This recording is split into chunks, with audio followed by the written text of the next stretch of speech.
என் உயிரோடும் உணர்வோடும் கலந்து வாழுகின்ற அன்பு உறவுகள் அனைவருக்கும் வணக்கம். இந்து என்றேன், நான் இஸ்லாமியன் என்றேன். இல்லை இல்லை, நீ என் இனத்தான் என்றான். பள்ளன் என்றேன், நான் பறையன் என்றேன்.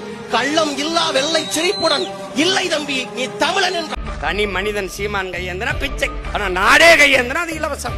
நான் ஏந்தினா பிச்சை, நம்ம எல்லாரும் ஏந்தினா இலவசம். இலவசம் இலவசம் பெரிய திட்டம். அது திட்டம் இல்ல, பல லட்சம் கோடி நட்டம். இது ஒரு திட்டம்னு பேசி பீசித்திருக்கான்.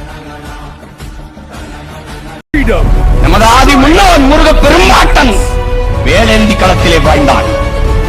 அவன் பின்னவன் அரசனுக்கு அரசன் அருண்மொழி சோழன் வாழேந்தி களத்திலே வாழ்ந்தான்.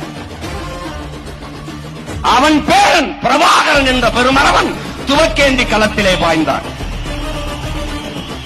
அவன் பிள்ளைகள் சீமானும் அவன் உடன் பிறந்தார்களும் அறிவாளர்களும் ஏந்தி அரசியல் களத்திலே பாய்கிறோம்.